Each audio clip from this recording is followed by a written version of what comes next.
Oh hey, didn't see you there. Chris Gault here, Healthy Living with Chris Gault, and today we're going to talk about how to stop sabotaging yourself. You got this, let's get to it.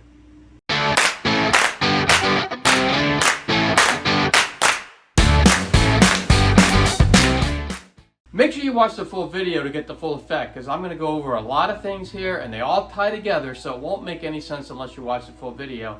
And that way you'll get the full effect of it, and make sure you take action. Because remember Newton's law that a body at rest stays at rest and a body in motion stays in motion unless a force is acted upon it.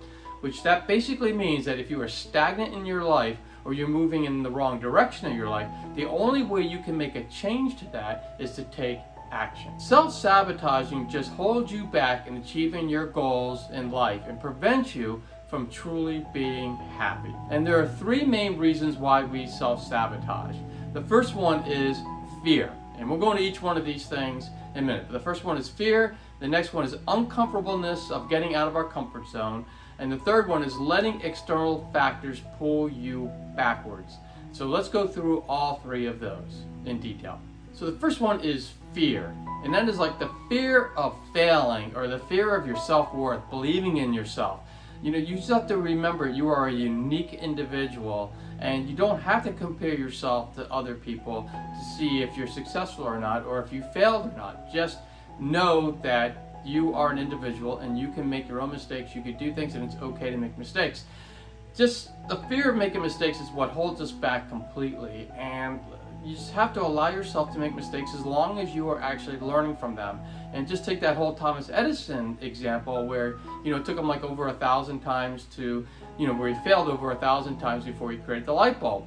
Well, he would never have created the light bulb if he didn't learn from those mistakes when he was creating the light bulb in the first place. So making mistakes is okay, and we need to lose that fear of making mistakes, because that's just self-sabotaging us and not letting us get to where we want to be in life. The next one is fear of the unknown or success. Because a lot of us, you know, we start to get a little successful with something. Maybe we get a better job, and then we're afraid, oh my God, I have to, you know, bigger jobs mean bigger responsibilities, which means I have to work harder or I have to be smarter or whatever. And then it's like, everyone's smarter than me, and how can I do this? And I don't think I can handle this. And we end up getting into this whole thing about being afraid of what is the unknown.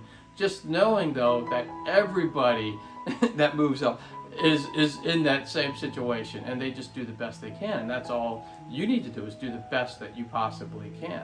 The next one is fear of changing our comfortable lives. So many of us just love just to come home, we sit on the couch, we watch TV. It's very comfortable, but the problem is we're not moving anywhere when we do that. We're not really living life. It's just we're just living, and you know, the thing is true change can be very, very stressful, and it can be scary. And a lot of people just won't do it because of that. And it does, but the problem, like I said, it typically will keep us from living happy, long, fun-filled, productive lives, because we're just so afraid to try anything that what's going to happen down the road is we're just going to say, you know what would have happened if I did this 30 years ago, 40 years, 50 years ago? And we get into this whole thing where we just don't live up to our potential, where we want to be, because we're too afraid. Fear, the problem with fear too is it keeps us from even trying in the first place. So a lot of times we have all these great ideas and what we want to do and how we want to do something, you know, to make our lives better, but we're so afraid to fail, or we're so afraid to start that we never get started. And we just need to stop self-sabotaging ourselves in that way and just get started. So the next one is uncomfortableness of getting out of our comfort zone. And I know I said comfort like in there twice, but that's what it is. So you know, people are uncomfortable getting out of their comfort zone.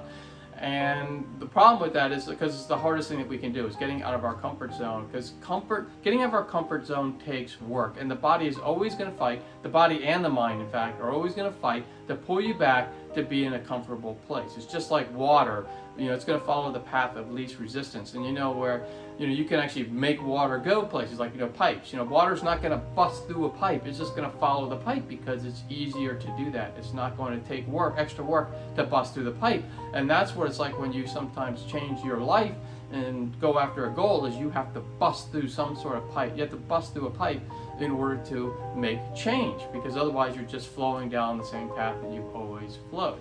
So it's very uncomfortable to make that break. Getting out of our comfort zone is difficult, but it is something that we can do, and we'll talk about that later. The last one was letting external factors pull us backwards. The thing is, when we grow, we tend to pull away from our family and friends, and those are the external factors that I'm talking about. And what happens is well, here's an example, because that'll explain it a little bit easier, is I hang out with my friends at a bar, and I'm going to go drinking. Every Friday we go drinking, and every Saturday we do the same thing, and then we eat bad food on Tuesdays, or whatever it is. Pizza night on Thursday with the friends. Getting overweight. I don't have any energy anymore. I'm up late at night, so when I wake up in the morning and try to go back to work, I'm having a hard time. I'm not getting enough sleep. My life isn't really that much fun, but I'm hanging out with my friends at this bar. And then all of a sudden, there was a movie like this where there was this woman who decides to run a marathon, and she joins this program to run a marathon, and she finds that she can't really keep up both worlds. You know, she can't like go drinking all night long and then go do a 20-mile training run with her group the next morning. So what she does is she starts to pull away from the bar and her old friends. And what happens is, she's training. They see that she's changing. She's losing weight. She's getting more energy. She's doing better at work. She's getting more sleep. She's feeling better. And then her friends aren't willing to make that change either. So what they're doing is they're pulling her back. They're pulling her back to where they feel comfortable, because they can't get out of that comfort zone. And so that's an external factor that pulls people backwards. And they see your transformation, but they just don't want to join in. And that's one of the problems. And another example would be family members. So mom and dad are extremely overweight. They don't live happy, healthy lives, but they see that you're trying to do that, and they don't like it. So what do? They're going to offer you cake, and they're going to offer you ice cream, and they're going to offer you all this junky stuff that you shouldn't be eating or doing. And because of that, that's an external factor that's going to help you self-sabotage and pull yourself backwards. So those are the three reasons why most people self-sabotage themselves after going after the goals. And to beat these self-sabotaging factors, it helps to be mindful of them.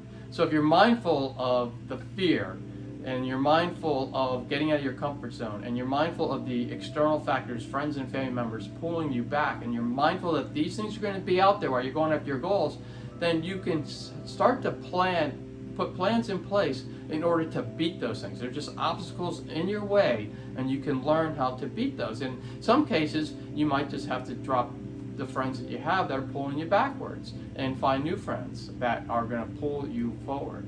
And some people learn it the hard way, because when the pain of actually standing still in their old life is actually even more painful than actually changing, then they make the change. There's so many, if you look at it, there are so many people who are successful business people, or successful in other things, actors, actresses, singers, whatever it is. They're very successful athletes in their life, and it's because they hit rock bottom. They hit rock bottom, and it got to the point where the pain of sitting still in their comfort zone was actually more than the pain of moving forward. Now, you don't necessarily want to get to that point. You want to make that change before, but if you're mindful of that, yes, the pain, everyone has pain when they're moving forward. But if you don't move forward, you're going to have the other pain. So you got to kind of pick the pain that you want, the pain of not growing in your life, or the pain that it takes to actually grow in your life. And that's really your choice to make. The people who don't self-sabotage are the ones that are taking the pain to move forward. And the ones that are self-sabotaging themselves tend to go back to the pain that was not doing anything. And one thing you'll find is once you start moving forward towards your goals, then you're going to start moving away from your old life, and you're just going to get fueled up by that. You're going to get fueled up by that, and you're going to push past these obstacles that are going to pull you back. You're going to get fueled up by your own potential, basically, and you're going to want to go after those goals even more so and change your life once you start seeing that, little bits of success there. So the other thing to do is make sure that you set it up so that when you're going after a goal, that's not just all or nothing. You celebrate those little steps towards those big goals, and you're going to be better off. Just like the girl who is running the marathon, maybe the first time she ran 3 miles without stopping. Wow, that's something. It's not 26 miles like the marathon is, but it is something that you did that you couldn't do before. So celebrate that part of it. And then 2 weeks later, when you're running 6 miles, celebrate that, and celebrate as you go each time, as you get closer and closer to your goal. And that's going to really help fuel you too, to help you stop self-sabotaging. It also helps to surround yourself, and I say this all the time, and I'm going to say it again, probably say it in every one of my videos, but it really helps to surround yourself with like-minded people. So in this case, the woman with the marathon, so she starts to pull away from the friends who aren't changing and helping her with her goal that she has, and they're trying to sabotage that goal, in fact. But she's meeting new friends because she's in this running program that's training her to run the marathon. And so these people are helping her grow. They're pulling her. They're there. She knows they're going to be there waiting for her when she has to go run with them on the longer runs. And she knows that they're going to be there saying, hey, you got this, when it's at mile 10 and you got 10 more miles to go and you're like drained, but they're going to be there saying, you got this, we can do it.